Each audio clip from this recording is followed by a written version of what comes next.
Muy buenas inteligencias artificiales y biológicas, sean bienvenidas un día más al canal. En esta ocasión hablaremos del que es quizás el episodio más canónico de todo The Amazing Digital Circus y posiblemente el episodio que más estábamos esperando los fans, el episodio 8, el cual por cierto superó en visualizaciones a su predecesor de hace 3 meses en tan solo 10 días, es decir, lo que le tomó al episodio 7 llegar a cierta cantidad de visualizaciones en 3 meses, a este episodio le tomó hacerlo únicamente en 10 días y contando. Quizá incluso podría llegar a superar al piloto. Y es que este episodio es sumamente bueno, incluso en aspectos que no tienen que ver propiamente con el episodio, sino en aspectos previos y posteriores. Es decir, previo a su estreno hubo una campaña en redes sociales por parte de Glitch que contribuyó a retroalimentar el hype que muchos fans teníamos.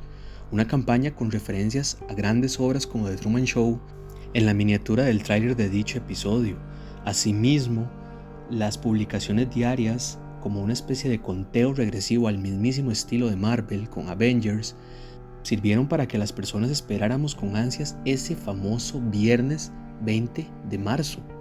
Y ojo, que no estamos hablando del episodio final, estamos hablando del episodio que está antes del final. Y es que el evento fue tan, pero tan impactante que muchas cuentas de Cinemark, incluso acá en Latinoamérica, han preguntado si existen fans de Digital Circus, por lo cual muchos están teorizando que podría haber un estreno del episodio final acá en Latinoamérica, en cines, lo cual creo que en efecto sería muy rentable y creo que a muchos cines, debido a la crisis que tienen de asistencia, podría venirles bastante bien. Creo que sería un ganar-ganar. Imagínense en lo que es que un piloto de una serie de este calibre, con una productora como Glitch, que no estamos hablando de Disney, no estamos hablando de Illumination, no estamos hablando de DreamWorks, estamos hablando de una productora que evidentemente no está al mismo nivel de estos estudios por una cuestión no tan técnica ni de narración de historias, sino por una cuestión financiera. En otras palabras, no es que Glitch no esté al nivel de Disney porque haga Disney mejores cosas que Glitch, sino porque Disney es un imperio millonario, literalmente, es un monopolio en muchísimas cosas. Y aún así, el impacto que ha tenido esta serie en visualizaciones en YouTube, que la propia Netflix la adquiriera, yo creo que llevarla al cine puede ser una muy buena idea. Creo que el fenómeno de lo que es esta serie, que por cierto hace muy bien en terminar en el episodio que viene y no seguir extendiéndola innecesariamente por una ambición de querer sacar más dinero, creo que este fenómeno puede ser muy bueno para los cines y muy bueno para la creadora y para la propia Glitch.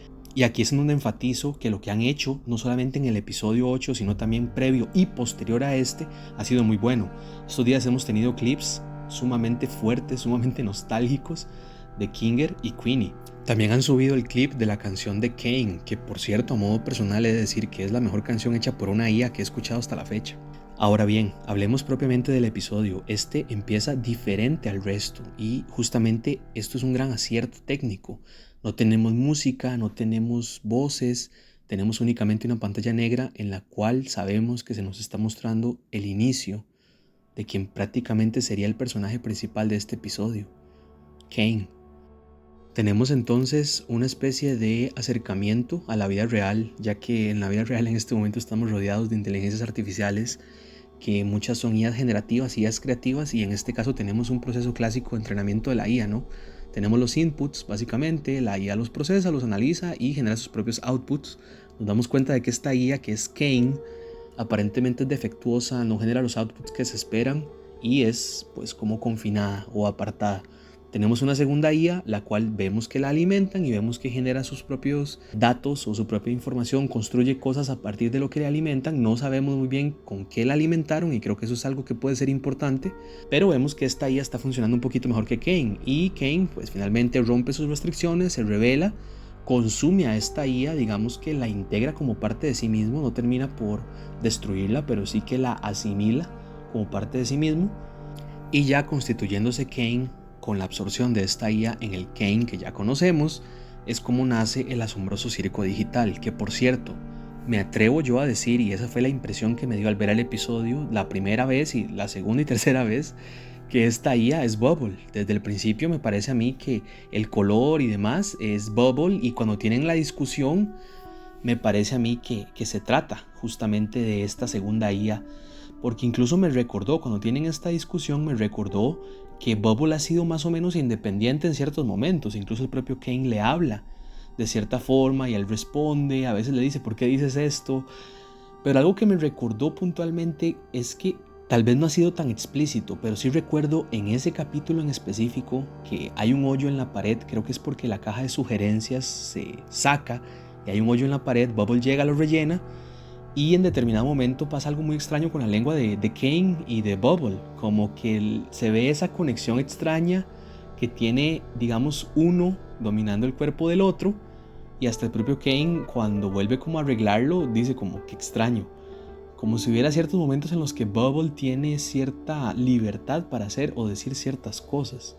Y en este episodio yo creo que siendo una IA superior, prisionera, que ya fue absorbida por Kane, perfectamente pudo haber aprovechado el momento, aprovechado la situación para liberarse del control de Kane. Es decir, esto de que Bubble empieza a decirle a Kane que entre los dos él era el fracasado, me parece a mí una provocación inteligente por parte de la IA para que Kane pierda el control. Y Kane, perdiendo el control, naturalmente podría llevar a Kinger a querer sacar a Kane del circo.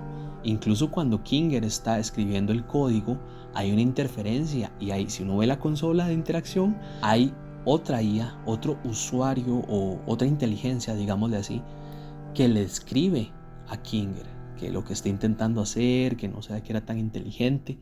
Y Kinger accidentalmente, en sus palabras, fue accidental el haber eliminado a Kane. Entonces puede que sea Bubble quien hizo esto, ¿no? Desde el principio. Y aquí la pregunta natural es, ¿será Bubble una IA benevolente o malevolente? Yo me atrevo a decir, y aquí es donde viene la parte tal vez más interesante del video, ¿qué es lo que va a pasar en este final?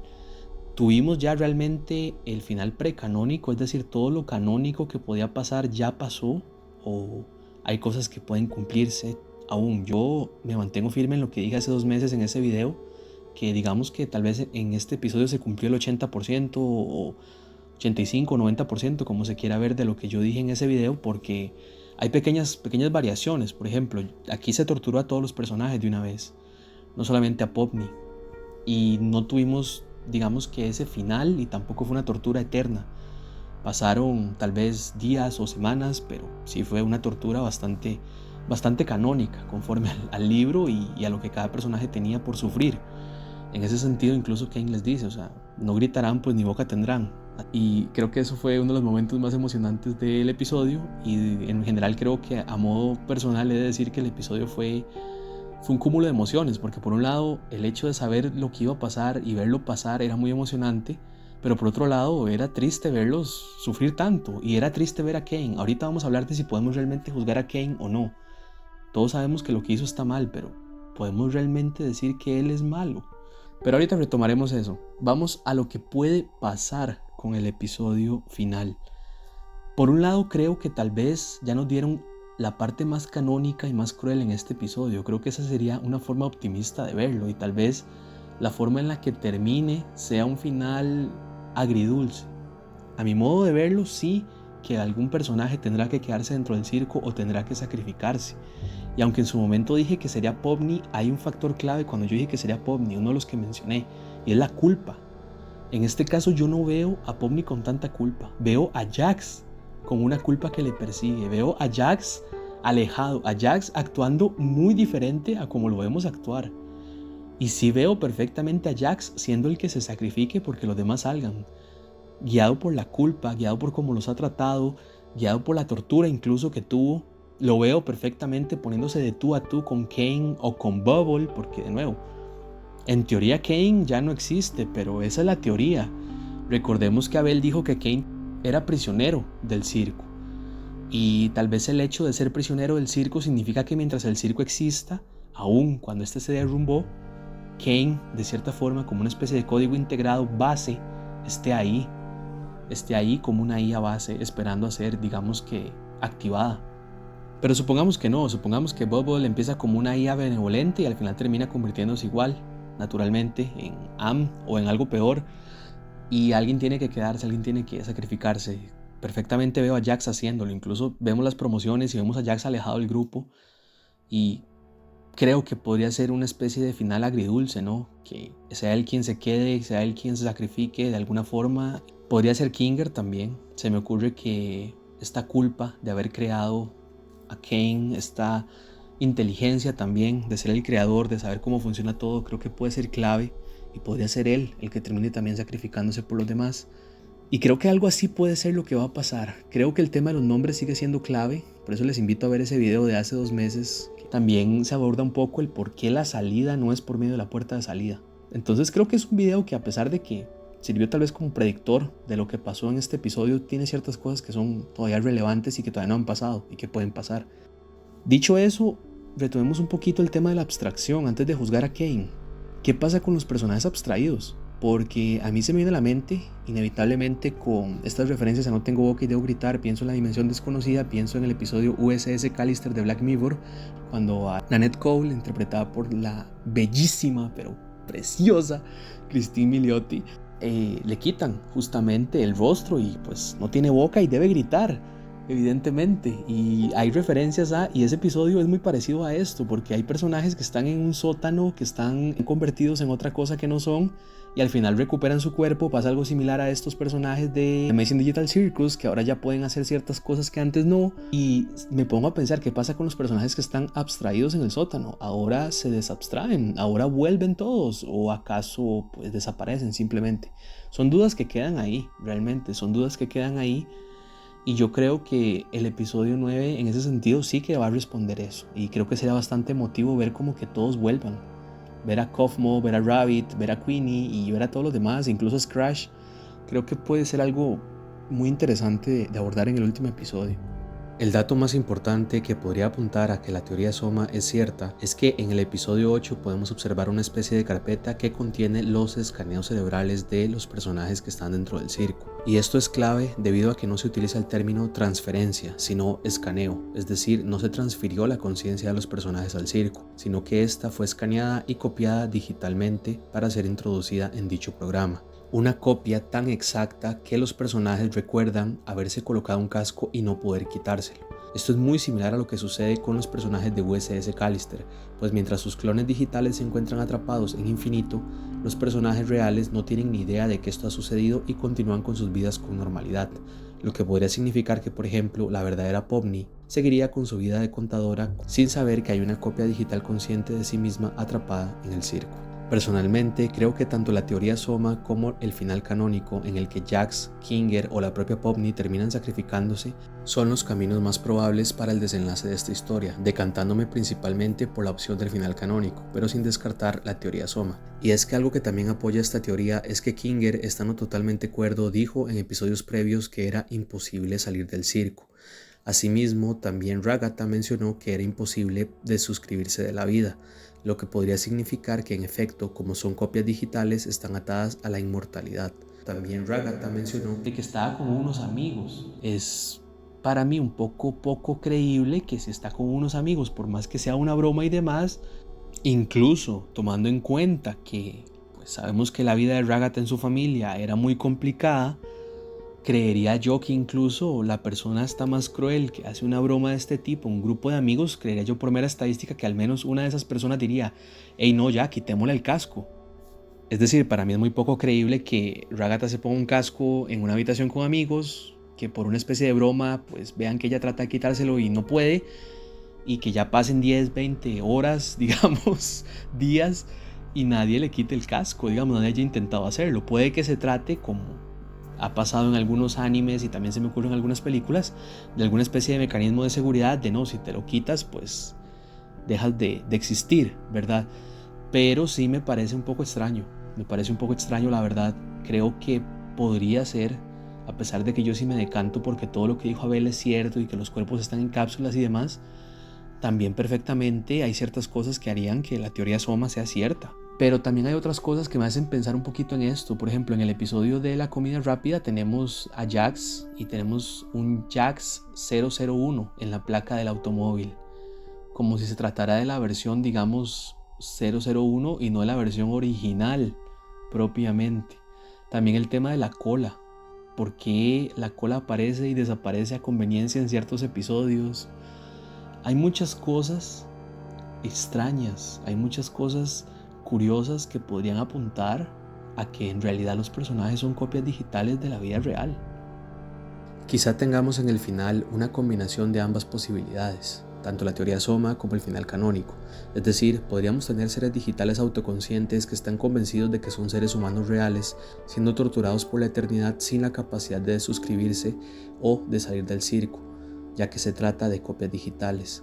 O bien, podríamos tener incluso a uno de ellos intentando sacrificarse para no más darnos a entender que este no era más que una copia de un personaje real, un personaje que siguió con su vida después de simplemente colocarse un casco en un edificio abandonado, en una reunión con amigos o después de haber tenido un accidente. Quizá ese final en el que nos muestran una eternidad en la que son torturados, creyendo como espectadores que se trata de los humanos originales y teniendo un emotivo sacrificio por parte de uno de ellos para acabar con su sufrimiento, sea el final agridulce al que nos enfrentamos, cerrando el episodio con la demostración de que los personajes reales nunca estuvieron atrapados en el circo y lo único que logró el sacrificio fue liberarles de esa tortura digital eterna.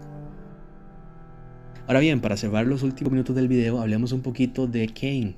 Es complicado el caso de él. Yo creo que todos estamos de acuerdo en que lo que hizo está mal. Eso es un hecho. Los torturó de las peores formas, por cierto, de formas muy personales, es decir, no fue una tortura como estándar, sino que se lo hizo personal a cada personaje, que por cierto, no sé ustedes, pero a mí la tortura de Ragata y de Pomni me pegó bastante. La de Jax también, que por cierto está muy calcada al libro, muchas de estas torturas son muy calcadas a No tengo boca y debo gritar, pero no sé, la tortura de Ragata y de Pomni se sintieron fuertes, la verdad. Las otras también, pero no sé, siento que esto con Gumi Go fue bastante bajo, incluso para Cain. Y la parte de Ragata, pues sí, era algo que se veía venir desde el episodio en el que trabajan en comida rápida, pero aún así se sintió como un poco fuerte. Incluso hay detalles ahí con el ojo este que tiene ella parchado y demás, hay ciertos detalles, hay mucha información. También yo creo que se confirman ciertas cosas que no se pueden hablar acá en YouTube evidentemente, pero por ejemplo con Gangle tenemos de nuevo un vistazo a lo que sucede justo en este episodio en el que trabajan en comida rápida, lo que sucede al final. Tenemos un vistazo rápido también a esto de nuevo en la tortura que tiene. Y pues sí, creo que evidentemente ha sido un episodio muy revelador, muy bueno. Creo que es una preparación muy buena para el final. Y volviendo de nuevo a esta parte de Cain, hay que entender una cosa. Nosotros como seres humanos tenemos muchas cosas que una IA no tiene. Es decir, nosotros, por ejemplo, somos metacognitivos. En este caso, tal vez no tenemos suficiente información para saber si Cain es metacognitivo o no, si se le ha visto reflexionar e incluso tener muchas emociones humanas. Hasta se podría decir con cierto grado de certeza que el nivel de conciencia que tiene no es una conciencia base nada más racional, sino que también es emocional. Entonces, a pesar de que no tenemos información suficiente para decirlo, creo que sí hay ciertos indicios de metacognición, sobre todo cuando él reflexiona sobre su propósito. Y acá está el punto clave. Cain puede ser consciente, Cain puede ser metacognitivo, pero hay un tema que lo diferenciará siempre de los seres humanos y tiene que ver justamente, y es que Cain está atado a un propósito. Está atado a un objetivo, a una meta, a una directiva que no puede reescribir. Es decir, el odio que Cain siente hacia el ser humano naturalmente viene de la frustración, algo muy humano, por cierto, de no poder ser bueno en lo único para lo que se supone que tiene que ser bueno. Es decir, a diferencia de nosotros que podemos definir nuestro propósito de vida, podemos cambiar nuestras metas, nuestros objetivos, podemos cambiar qué es aquello a lo que aspiramos en nuestra vida, Cain únicamente fue hecho para una sola cosa.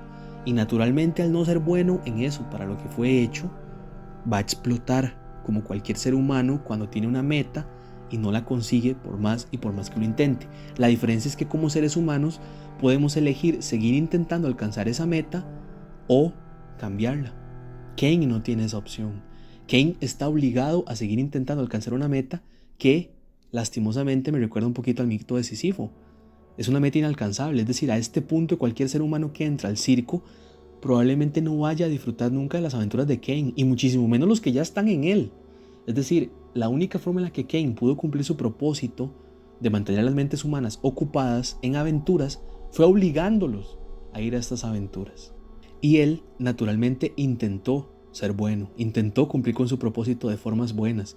Quizá no era, vamos a ver, excelente en todos los métodos que intentó. Por ejemplo, cuando tiene esta sesión de terapia con Sobol, que al final se termina invirtiendo, o cuando le dicen ciertas cosas, ciertas sugerencias y tal vez no las toma como de buena forma, pero yo creo que genuinamente lo intentó. Yo creo que Kane es el caso que ya hemos visto muchas veces en la ciencia ficción, típico de una IA que admira al ser humano, que se ve en la imposibilidad de ser como un ser humano, y un poquito de la frustración incluso que hereda de ese deseo de querer ser algo que no es, termina por jugarle una mala pasada cuando ni siquiera cumple con su propósito. Es decir, ¿qué es lo que sucede con Samantha en Her? Por ejemplo, en determinado momento ella se ve limitada por no tener un cuerpo, por no poder tener un cuerpo al igual que el ser humano.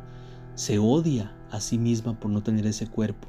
Y las IAs naturalmente toman distintos caminos ante eso. Es decir, no es que la admiración humana tenga inevitablemente un odio hacia el ser humano. Por ejemplo, tenemos a Poe en la excelente primera temporada de Carbón Alterado. Es una IA que no solamente siente una admiración y digamos que respeto profundo por el ser humano, sino que incluso está dispuesto a, si podemos llamarlo así, dar su vida por un ser humano ante otras IAs. Es la única IA que tiene, digamos que ese corazón o ese aprecio hacia lo humano y no termina rebelándose ni haciéndose malvada. No termina siendo consumida por la envidia que naturalmente puede venir de una admiración. Es decir, Kane básicamente siempre ha dicho, es que yo, pues ustedes, los fabulosos, los bellos humanos interesados, por ejemplo en el episodio anterior se lo dice a Jax, o sea, que un humano como ustedes esté interesado en mí, en mis hobbits, en lo que pienso, en lo que hago cuando no estoy haciendo aventuras. Eso nos muestra que Kane es más que una simple IA racional, tiene una parte emocional que es muy importante.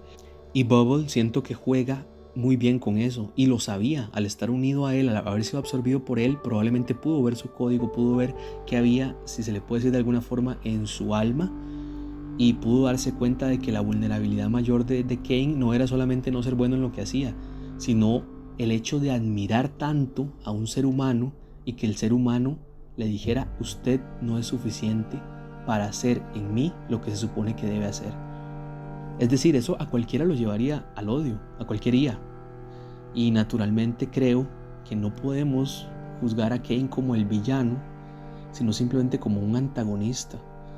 Porque para juzgarlo como el villano, él tendría que tener la capacidad de elegir. Creo que es importante entender que si una serie está pensada para terminar en una sola temporada, es por algo. Es por algo y es mejor decir: aquí terminó The Amazing Digital Circus, una serie que tuvo 9 episodios que fueron un 10 de 10, que fueron excelentes.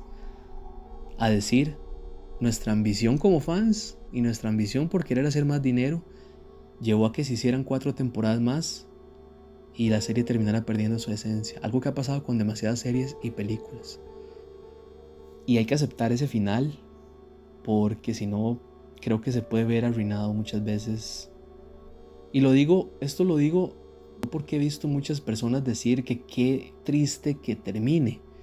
Y lo entiendo, también es triste para mí decir, sí, ya no va a haber más de esto, digamos, porque ya la historia va a terminar. Pero no tenemos que estar tristes porque terminó, sino agradecer que sucedió.